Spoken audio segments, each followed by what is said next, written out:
Hello, very warm welcome everyone to this IEAGHG webinar on market models for CCUS and CDR.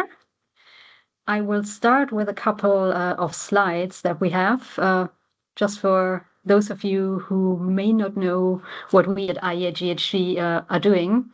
So my name is Jasmin Kemper, and I'm the Technical Program Advisor at IEAGHG. So for the structure of this webinar, we will first spend a couple of minutes on welcome and housekeeping and the IEAGHG introduction. And then I will hand over to the team from ERM for the presentation of the study findings. And afterwards, we will take around 15 minutes to answer any questions that you may have. So if you could please, during the presentations, post your questions in the question and answer box, then we will relay them at the end of the presentation.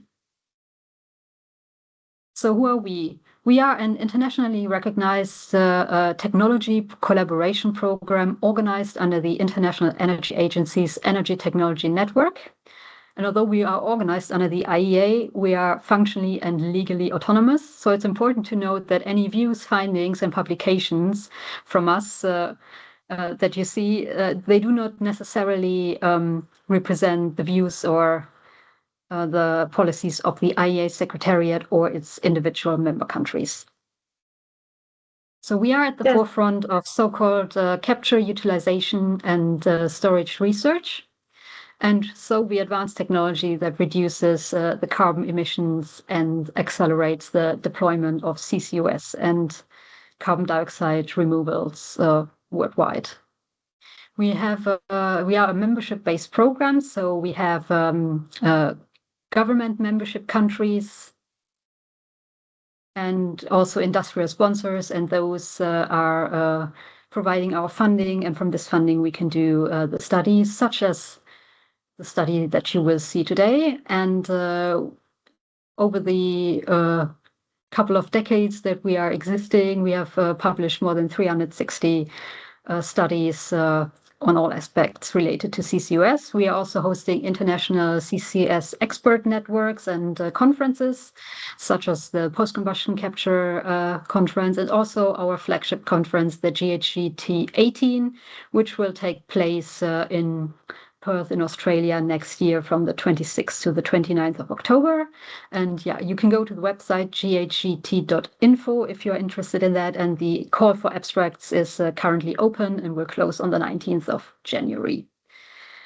And now for me to introduce our speakers for today. So we have Sylvian Baltac. Sylvian leads ERM's CCUS and industrial decarbonization team and also was the partner in charge for the study.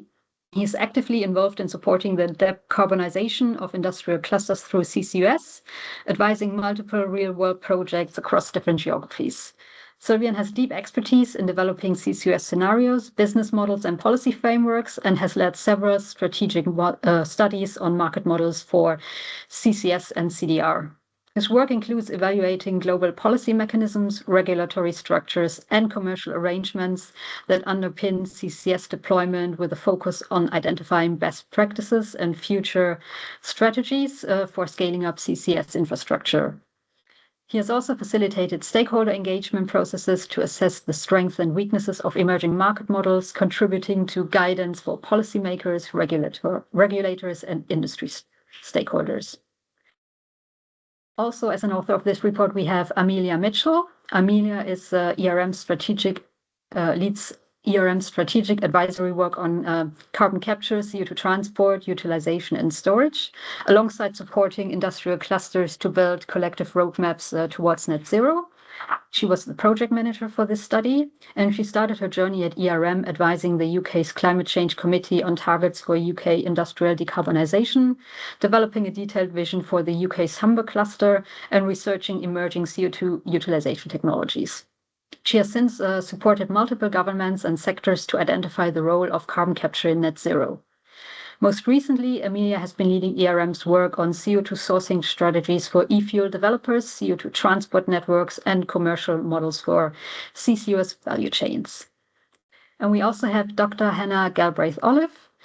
She is a senior consultant in ERM's low carbon solutions team, and she was the delivery lead for this work. She has led and contributed to a range of strategic studies and advisory projects for public and private sector clients, with a particular focus on market models to support large-scale CCUS deployment. Hannah's recent work includes work for the World Business Council for Sustainable Development on the development of a corporate guide to CCS as a service, which included designing and evaluating innovative service agreements to connect the CCS value chain. Before joining ERM, Hannah completed her PhD in Earth Sciences at the University of Cambridge. Her previous academic endeavors include a Master of Science from Imperial College London in Geology and Geophysics, where she specialized in multi-phase flow within porous media. So with this, I would like to hand over to our first speaker, Sylvian Baltac. Hello and good afternoon, everyone. Hopefully you can hear me okay and you can now see our slides. We are delighted to be here today speaking to you about the recent report we've done together with IEAGHG on the carbon models for CCUS and CDR, looking at a global screening. I think you have already heard our personal introductions that Yasmin just went through, so I won't bore you with that again, but maybe I'll give you a few words about ERM as we introduce ourselves and then as we talk about our project. So, if you're not familiar with ERM already, ERM is the largest sustainability consultancy. We've been around for over 50 years and we're present in over 40 countries, 8,000 people globally. And we advise clients on any aspects of sustainability from GHG accounting and corporate sustainability strategies all the way to energy transition advisory, which is the topic that myself, Amin and Hannah work on together with another 200 colleagues, as well as implementation of those projects from planning, permitting, consenting, human rights aspects, and we are working globally.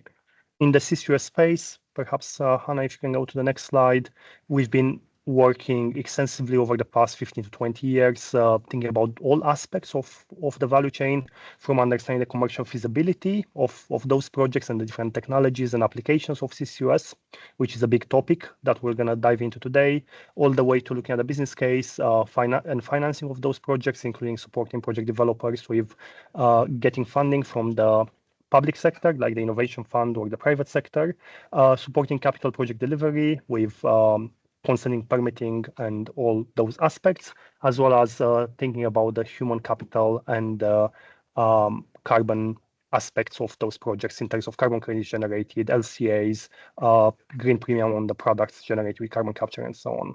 So if you have any questions about our case studies and capabilities, we'll be able to connect after this webinar and hopefully work together. But today we're going to talk about this project that we've been doing together with IEAGHG. And just to set the scene a little bit before Hannah and Amelia go through the details, but hopefully everyone attending today is somewhat familiar with CCS. We know that carbon capture and storage will be required to achieve net zero globally. And it is estimated that over 6 gigatons per annum of carbon capture will be needed to get to net zero to decarbonize heavy industry, the hard-to-abate sectors, power generation, as well as generate carbon removals from direct air capture or biomass with carbon capture. So that's a very big number, and that's what is required by 2050. And the industry is developing fast, and there's been lots of progress in the past couple of years. And there are currently around 64 megatons of CO2 that is being captured globally every year.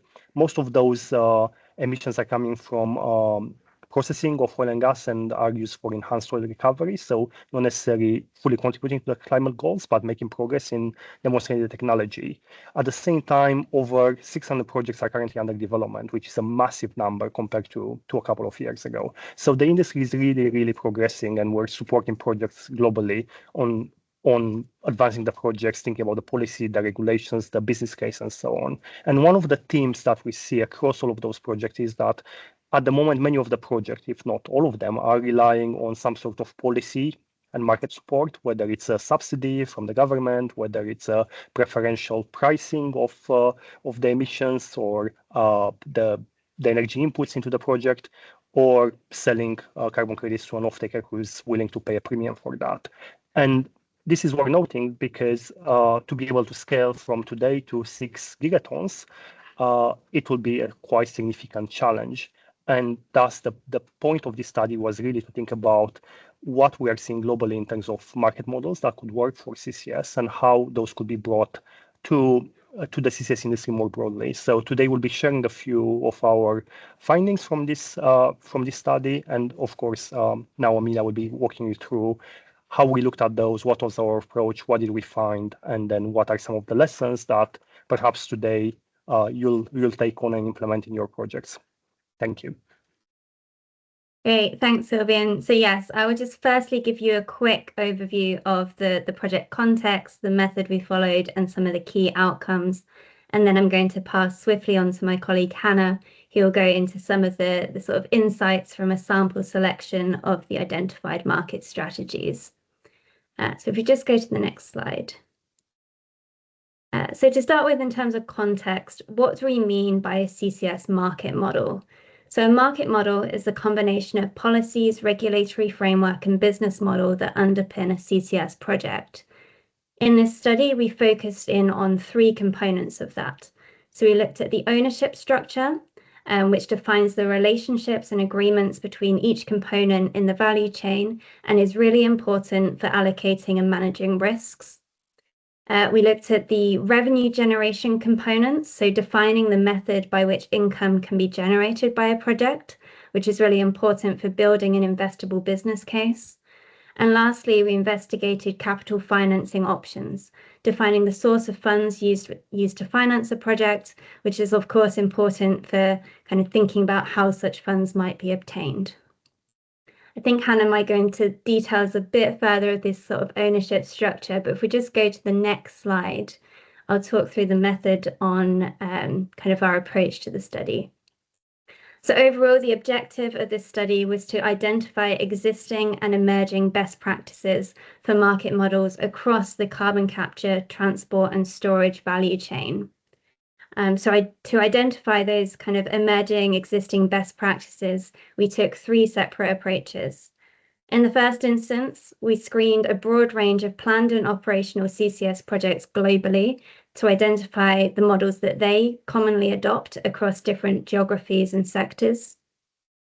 In the second instance, we reviewed analogous markets to identify best practices adopted in those markets with similar characteristics, such as waste management or renewable energy or LNG.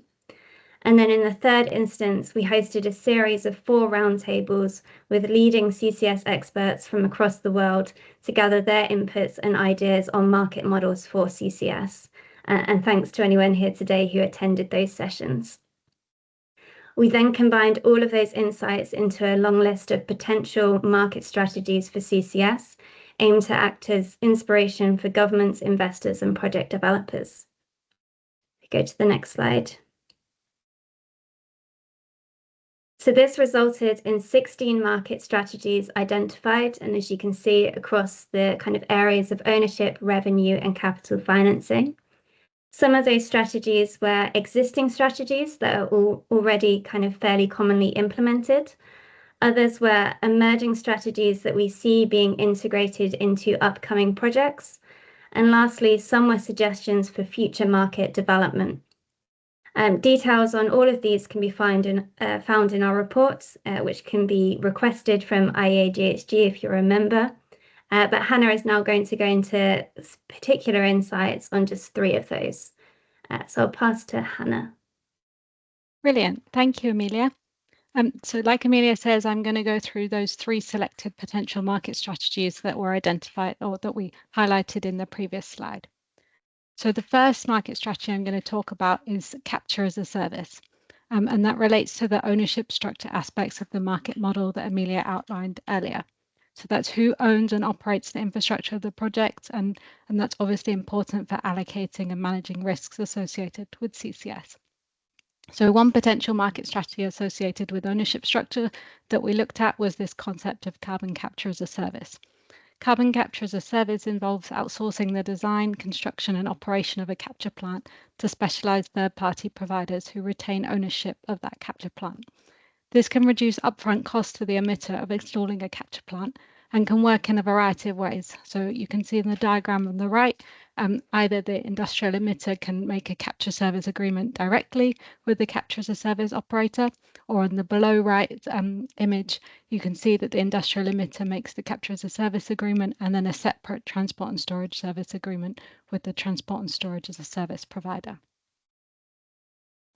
This obviously depends which these relationships depend on both the needs of the industrial emitters, but also can be determined by pre-existing regulatory requirements.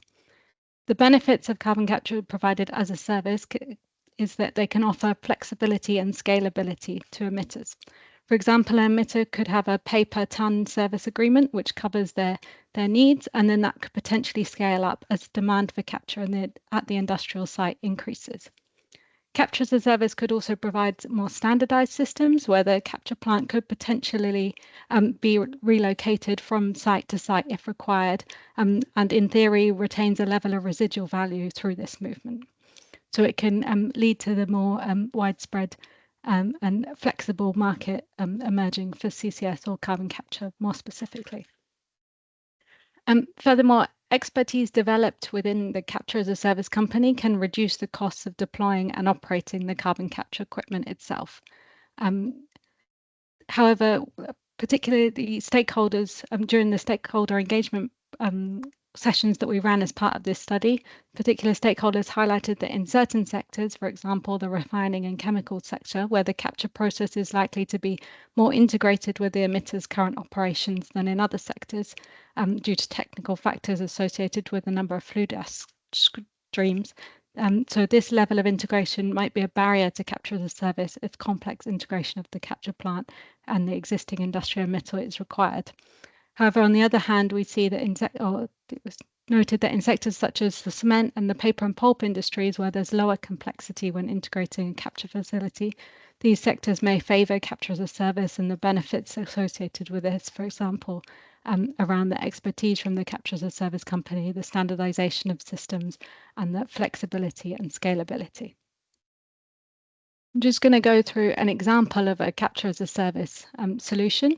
So this example is a real-world example of a capture as a service market strategy in action. And this photo is of the Brevik cement plant in Norway, where the cement plant is owned by Heidelberg Materials.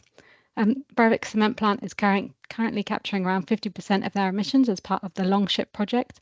And independently from this capture as a service, Northern Lights are providing transport and storage as a service. So at the Brevik cement plant, SLB Capturi, which was previously Aiken Carbon Capture, are providing capture as a service, as shown in the image of this slide of their capture plant. They installed and will own and operate the capture unit at the Brevik plant, and leveraging their expertise to facilitate deployment of this important project, and also taking their learnings on to other projects and providing their capture as a service solution elsewhere. The second market strategy I'm going to talk about today relates to revenue generation. So by revenue generation, we mean the method by which income can be generated by a project to cover the costs of operating and maintaining CCS infrastructure. One method of generating revenue is through selling low carbon products, decarbonized through CCS with a green premium. That is to say that you could sell the product, the low carbon product, at a higher price to a consumer that's willing to pay this price to have that particular low carbon product, whether that be cement, steel, or toothpaste, or whatever. However, the key barrier to revenue generation through green premiums is devising a system to track the carbon intensity of that product through often very complex value chains. And to a potential market strategy to enable widespread green premiums is transparent certification that can follow the product along the value chain to ensure the end product is decarbonized, and therefore a green premium can be charged on that product. For example, in the case of cars, decarbonizing the steel used to produce in the car, it's been reported that that would introduce less than $100 of additional cost to the final product. Many end users, for example, that are trying to buy that car are probably going to be willing to pay this green premium, since it's less than 1% of the final product cost. However, there are often issues with the intermediate steps in the value chain being willing to pay for that decarbonized product. as well as the traceability of decarbonizer benefits through more complex supply chains in other sectors. To enable conscious consumers to pay the green premium for low carbon products, it's really important that we have robust traceable certification, and that's enabled to account for the decarbonisation of the product, and the certification could be passed down through the product value chain to the final consumer. So one example, and you can see on the graph on the right-hand side of this slide, is Responsible Steel's Green Steel Standards. So these assess iron and steel sites on various criteria, not including the greenhouse gas intensity of crude steel produced at the site. So this certification can act as a way of proving that the crude steel produced at a particular iron and steel site is decarbonised. So for example, some of you may be familiar with CDR, which was previously H2 Green Steel, which is a low carbon steel facility currently being built in Sweden. And that plant is expected to fall between a level 3 and 4 under Responsible Steel's Green Steel standards. So then they have that certification, they could have that certification and enable them to sell their product green with a green premium. There's quite a lot of other emerging examples, and the EU has recently come out under the EU Industrial Decarbonisation Accelerator Act and said that they are wanting to develop voluntary labels on the carbon intensity of industrial products. So a similar idea where you can trace the low carbon intensity of the product through the value chain. In the EU, these voluntary labels are going to start with the cement and steel sectors. This is probably a sensible approach, and in the current market, we can already see that there's obviously a demand for these low carbon products. For example, going back to Heidelberg Materials and the Brevik cement plant, they're producing something that Heidelberg Materials called Evro Zero, which is their zero carbon cement. And it's been reported that the cement plant, or Heidelberg Materials, has already pre-sold out of the Evro Zero cement for the first year of operation. So that's the cement that's produced through CCS at the Brevik cement plant is already pre-sold because there's that demand for that low carbon product. But to be able to achieve that demand, that trust that the product is decarbonised needs to be there too. So the final market strategy I'm going to talk about relates to capital financing. So within the market model that Amelia outlined earlier, capital financing refers to the source of money needed to fund the development, construction and operation of CCS assets. There are several market strategies that we've proposed in our report that could help raise this capital finance, but one that's particularly important and kept coming up during our discussions with stakeholders, and one that we see in the CCS market at the moment is the need for a project to generate stable revenue. So to raise capital finance, particularly from private sources of funding, such as banks and equity investors, the ability that a project has to generate stable revenue and therefore provide any returns on investment made and repayments on debt is particularly important. This is because often the issue in raising finance from private sources is not necessarily the amount of capital required, but more of a clear idea of what the expected rate of return will be over the project lifetime that the investment will be made or the debt will be repaid. In the CCS space, there are a few particular areas of uncertainty, and that influences the expected rate of return. So particularly around uncertainty in future carbon prices or other future regulations, as well as volatility in equipment costs and energy prices, particularly for first-of-a-kind projects where the equipment costs are more likely to have larger errors in estimated overall cost. And they all feed into uncertainty around the expected rate of return in CCS, which then may dissuade private investors from investing. If, on the other hand, a project can provide certainty to investors on the potential for stable long-term revenue generation, this is likely to encourage investment from a wider range of private sources. So to prioritize stable returns on investment, strong market signals like long-term offtake agreements for green premium products or contracts for different schemes can demonstrate the potential for this long-term revenue generation over 10 to 20 years and needed to give that confidence to investors. By providing that clarity, this gives confidence to investors on the expected rate of return for CCS projects through strong market signals and clear decarbonisation ambitions. On the next slide, it's highlighting a good example of how stable revenue generation has been leveraged to raise capital from private sources. So BlackRock's Global Infrastructure Partners, which is a leading infrastructure investor, has recently gained a 49.99% stake in ENI's CCUS business, which is a spin-out of ENI itself. So ENI's CCS business includes the HyNet Track 1 project in the UK, as well as the L10 storage project, which is linked to the Aramis offshore pipeline in the Netherlands. Crucially, the CO2 volumes that flow through both of these transport and storage projects are supported by contracts for difference models at the capture plants. So in the case of HyNet, this is under the UK's Track 1 cluster sequencing programme. In the case of the Netherlands, this is under the Dutch SDE++ mechanism. Since the capture plants are generating stable returns, then the revenue feeding into the ENI's transport and storage projects is likely to be more predictable and more certain over those timeframes.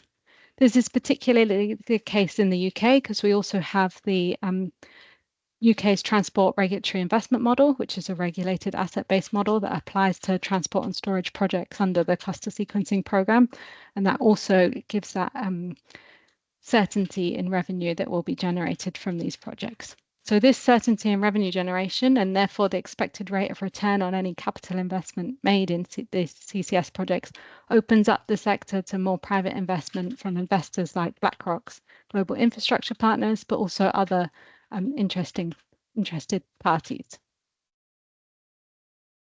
So just to conclude, during this webinar, we've outlined the need to scale up of the CCUS and CDR market, highlighting that often the market model is the key barrier to these projects rather than the technologies themselves at the current stage of the market. We've walked you through a few examples of the potential market strategies we've investigated in this project, although there's quite a few more in the report, which is now available to download by IEAGHG members. And within that report, there are further examples of potential market strategies that could help scale up the CCS industry.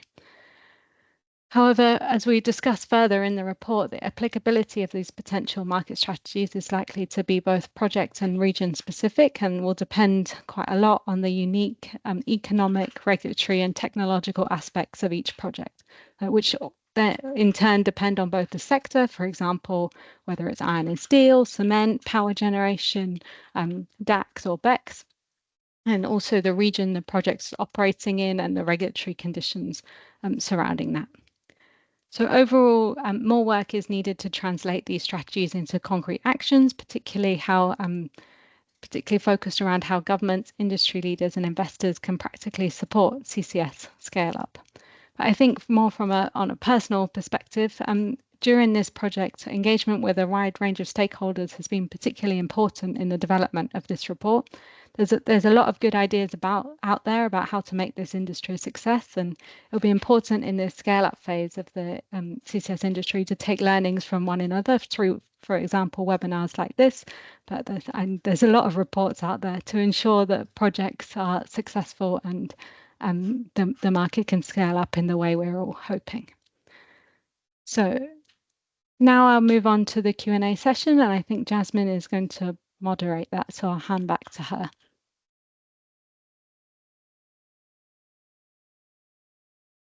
Yes, thank you very much for the presentation, Hannah. So please apologies the hiccups and technical difficulties. I think the slides were not displaying during the intro, but I hope you also got an impression anyways on what we are doing. So there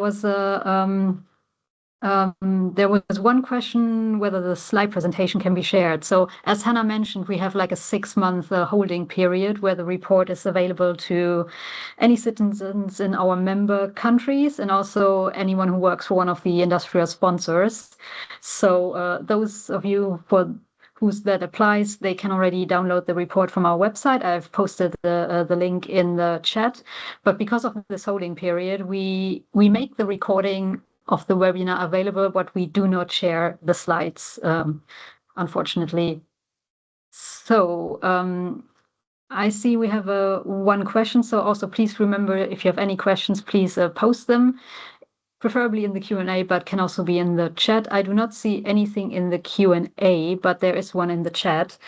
Do you see commercial banks going into CCS? You mentioned only private equity investment so far. What revenue stabilization scheme would incentivize this? Thanks, Jasmine, and thanks, Mac, for the question. Yes, we do see a lot of interest from commercial banks looking into CCS.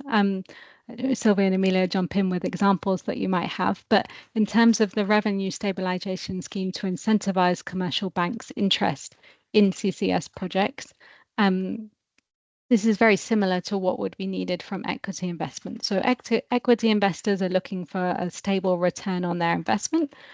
Commercial banks are looking to make sure that you can repay any loan that they give you, right? So as long as the CCS projects can make the repayments on that loan, and that the confidence of a commercial bank in the CCS project repaying that loan is linked to the stability and the amount of revenue that could be amount of revenue coming through the project.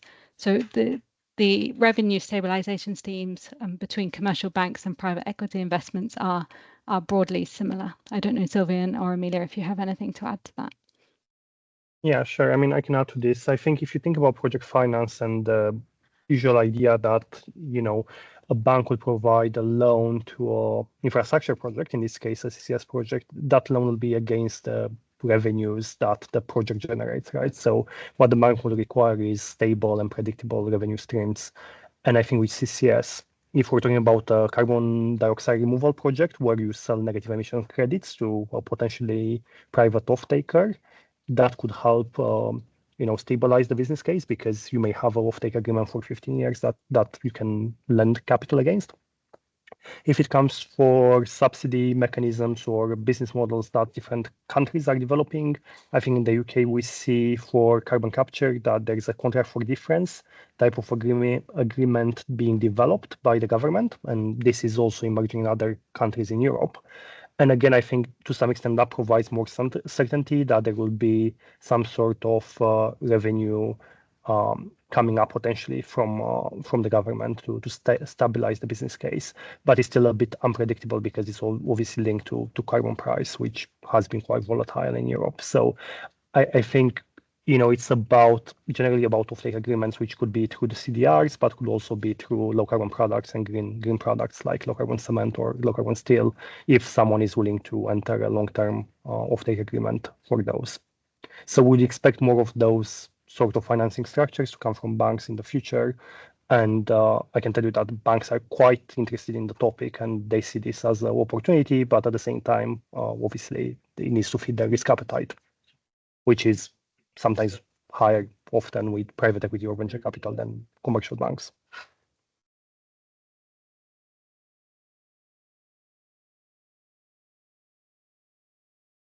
Yes, thank you. There was one question again, a bit off topic, not on the content of the report, but on the download. Yes, if it's not working from you, then you are probably not in one of our member countries. And but anyways, if you need help, you can go to our website, and there should be like a contact form where you can contact our communications manager, and he can help you clarify whether you should have access to the report or not. And then we have another question for the projects you have studied. What is the average project lifespan used in the financial models? So typically, when we look at financial models for CCS projects, they're typically done over 25-year project lifespan. Obviously, I think the operational lifespan of a CCS plant is longer, typically expected to be longer than that. But in terms of a financial model and making sure you're having a return on investment so you can raise the capital, you typically look at an average project lifespan of 25 years. I think that's quite important because things like the UK CCS business models and the SDE++ schemes are actually, many of them are limited to a 10 to 15 year time span. So you would only get the contracts for difference revenue support over a 10 or 15 year lifespan, depending on which CCS business model or whether you're under the SDE++ scheme. But so the average project lifespan used in the financial models is typically 25 years. So you want a repayment on your investment after 25 years, or you want your debt to be paid off after 25 years, but you'll only have the contract for difference scheme for 10 or 15 years. So it will be particularly important for an investor looking to invest in the CCS project to work out how that influences their investment strategy and approach at the end of that contracts for difference period. Again, Amelia, Sylvian, I don't know if you have anything to add to that around the average project lifespan used in financial models for CCS projects. I think that, and I think I would say it would depend, right? But usually people will be looking at 20+ years.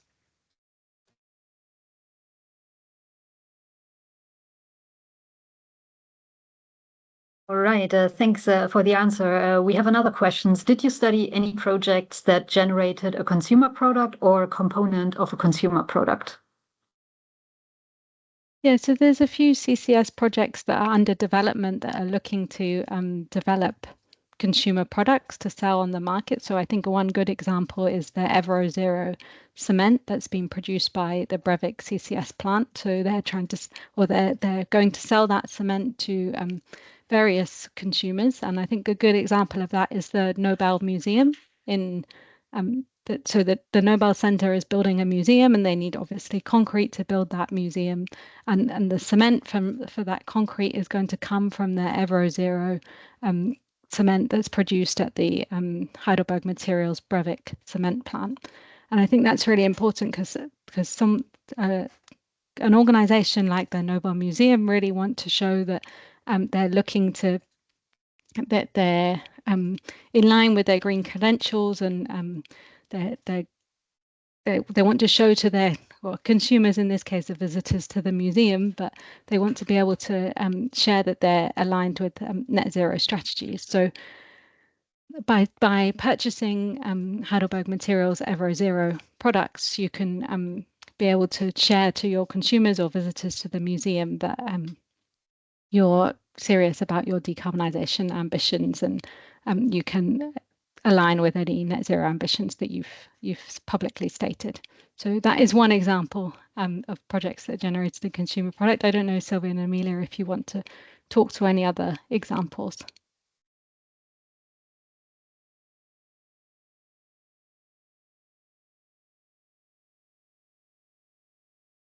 All right. Yeah, if there are no, yes, Sylvia, go ahead. Yeah.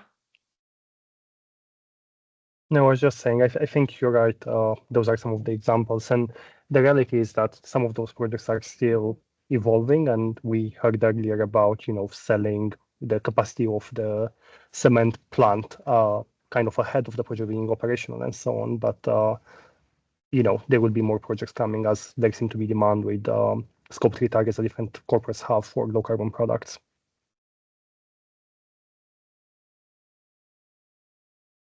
Okay, and there's kind of a related question whether you did study any projects that are related to the maritime industry?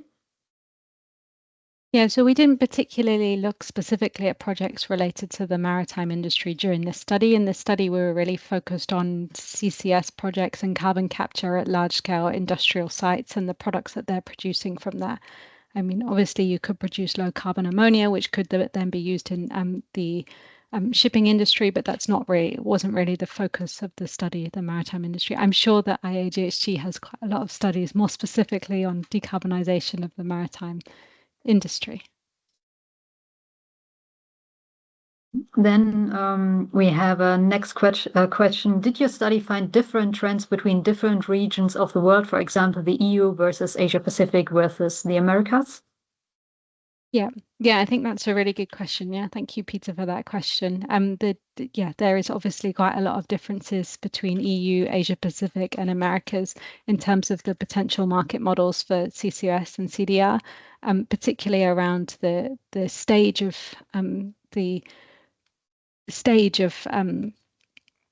like the market strategy. So, for example, I talked to the stability of revenue generation as one market strategy to raise capital financing, and that's obviously easier in the EU, particularly in countries like the Netherlands, where you have things like the SDE++, and is also potentially easier in, for example, the United States of America, where they have things like the 45Q carbon tax credit, where that can help guarantee a stable revenue generation.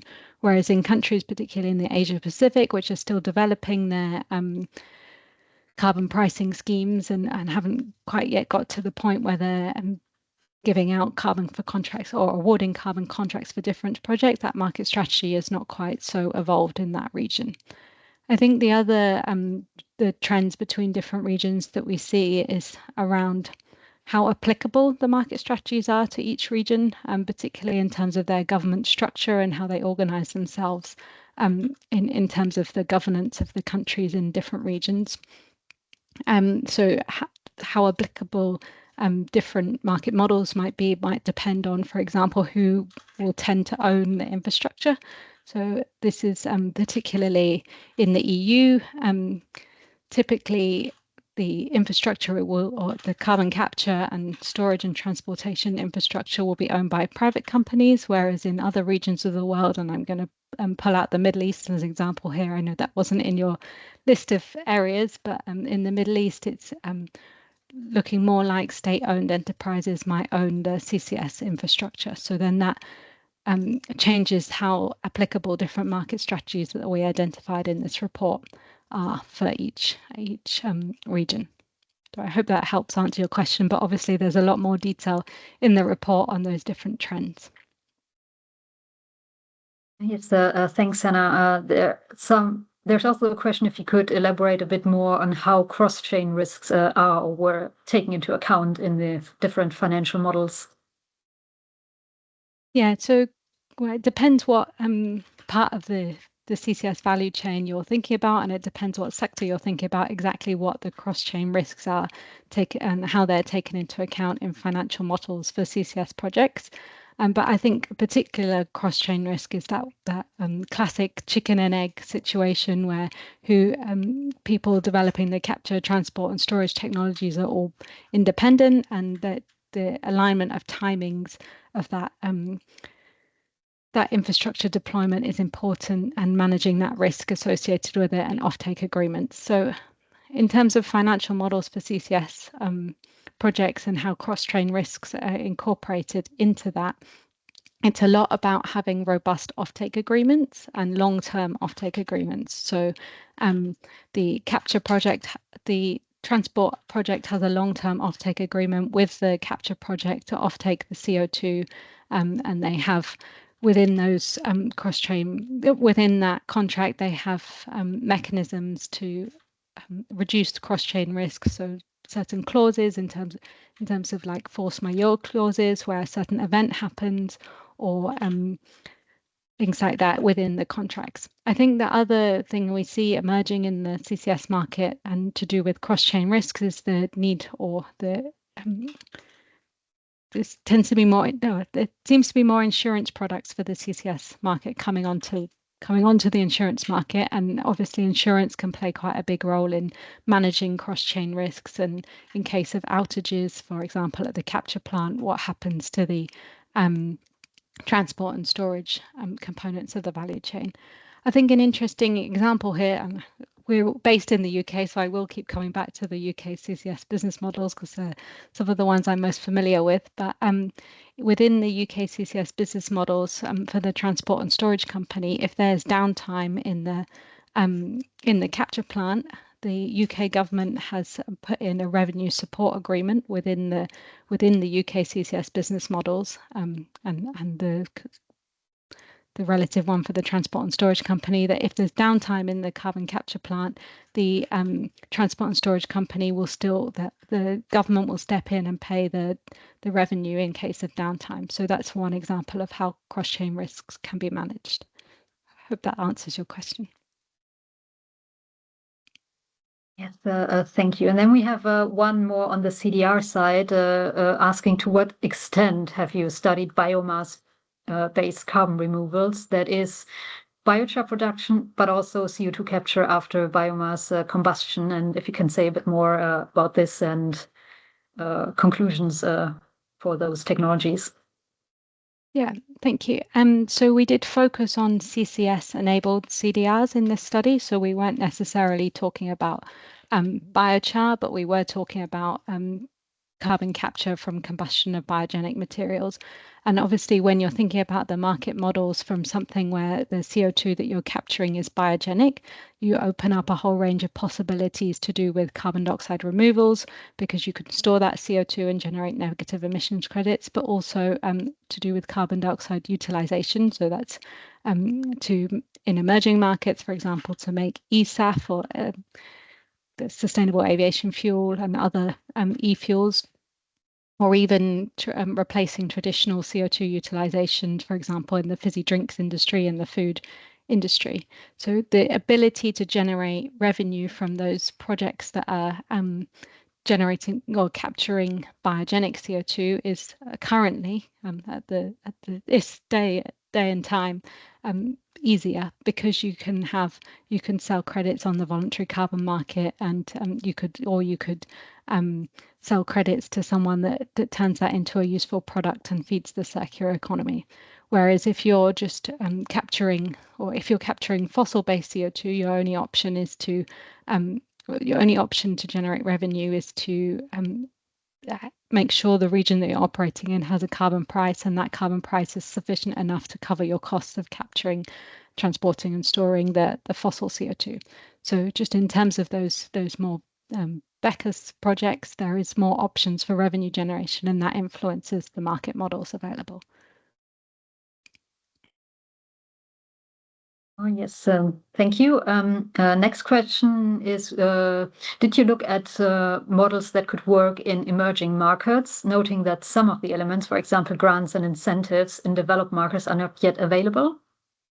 Yeah, exactly. I think that's a really key point, that some of the elements that we've talked about in this study are not yet available in emerging markets. And the idea behind this study was to give potential market strategies for emerging markets, but also mature markets. So different market strategies will be different, have different applicability depending on whether they're in emerging markets and in more mature CCS markets, if you like. Yeah, so within the report, there is more market strategies where we focus more on things in emerging markets. So that's things like how you set up contracts for different schemes for people in places where there's not yet established. So other models that could work well in emerging markets are to do with things like I was just mentioning, like being able to generate revenue from utilization or generate revenue from selling carbon credits on the voluntary carbon market, and market strategies around things like buffer pools, which it's just more widespread in the wider CDR market, but less well developed in the CDR market for CCS-based carbon dioxide removal. So if there is a buffer pool, and that could reduce the uncertainty associated with selling your carbon credits on the voluntary carbon market and enable you to generate revenue in countries or regions of the world where the carbon price is or grants and incentives for CCS are less well established. Yes, and then we have one question, and because we are still quite good on time, I'm actually jumping ahead to one question because it's kind of somewhat related. What was the time frame for the market models in your study? Have you considered the time point when subsidies, for example, cease? Yeah, so the focus of our study was on the here and now, what's happening here in the market, in the CCS market, and what are the potential future market strategies that could scale up the market. But I think there's we do have some market strategies that we've suggested that could still be applicable at the time point where subsidy cease. And I think one example that I talked about in the talk was around green premiums and charging green premiums on low carbon products. So I think that could happen even in the absence of subsidies. If you can find conscious consumers that are willing to pay a green premium for a low carbon product, that could or that can maintain the CCS market after subsidies cease. So that's one example. There is more in the report that are applicable both to the here and now and also the time point where subsidies cease. All right, and we still have more questions. So unfortunately, Hannah, you're not done yet, but it's good. Really good questions. So thank you for everyone for the good questions. Yeah. And the next one is on the roundtable discussions. Did those identify challenges with securing pre-FID capital? And if so, were any strategies to secure this capital discussed? That's a really good question. And obviously, so one thing that investors that are looking to invest at the FID point are looking for is a very clear technological project that's readily investable and the technology's there. But to get to that point, to FID, you obviously need to have some development capital to develop your project, to do feasibility, pre-feed and feed studies. And actually that would, or typically we say that that's about 7% of the overall capital investment. So it can be a very large part of what the overall cost of the project will be, particularly if there's any delays in that pre-FID stage. We didn't particularly during our roundtable discussions identify strategies to secure capital for like feasibility, pre-feed and feed studies, which are all pre-FID. But obviously there are some, and I'm thinking off the top of my head here, quite a lot of these currently come from the government. So I'm thinking like the recently announced EU Innovation Fund projects that were announced earlier this week, and a lot of them will help support the feed and pre-feed studies to enable people to take, or enable projects to take FID on them. But I think there are other strategies to do with being able to show to investors that your project will be bankable in the future, so it's worth investing in that feasibility stage to get the project to FID to then scale it up. I think the other thing that we see, particularly from venture capital firms, is that things like DAC, so direct air capture, are seen as very innovative and shiny and new. And I think being able to market your project during that feasibility stage and get development capital from things like venture capital firms can really help secure capital for development. But they weren't that wasn't particularly discussed in the report.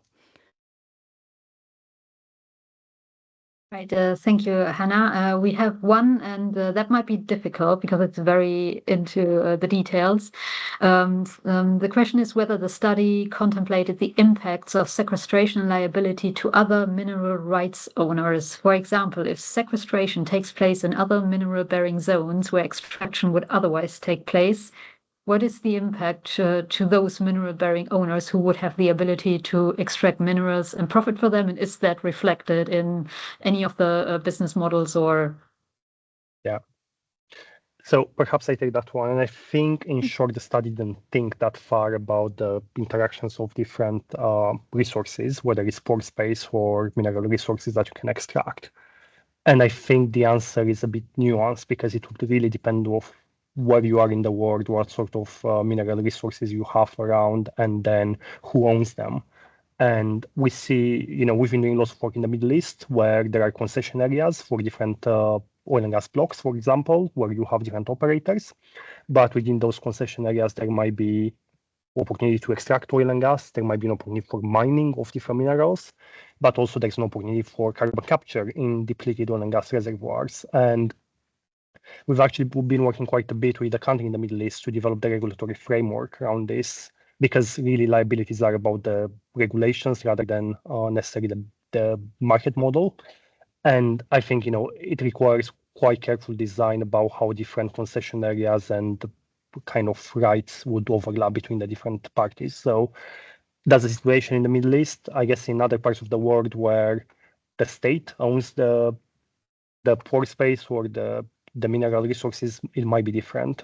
So again, I don't think it's easy to generalize, and the focus of this study was not really to think about the liability transfer across the other kind of resource spaces.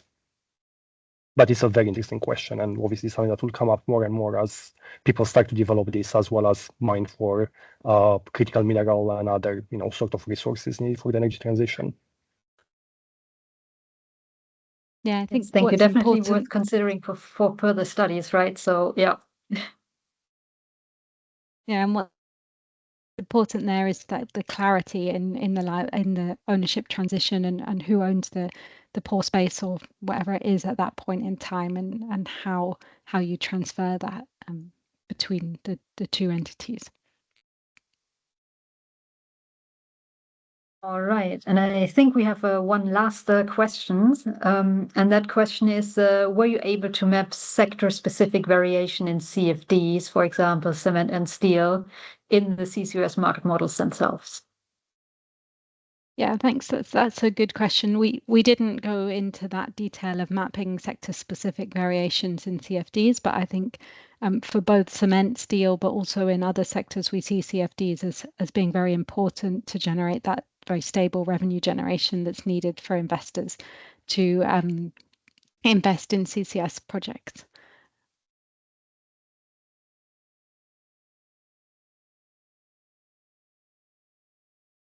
All right. So I think that brings us to the end of our webinar. Thank you everyone for attending. Thank you for all the good questions. And although I said we will not have slides to share, we will have the recording of this webinar being uploaded to our YouTube channel, and the link will be available in the webinar section on our website. So if you want to go back and look at some slides again in more detail, that will be possible.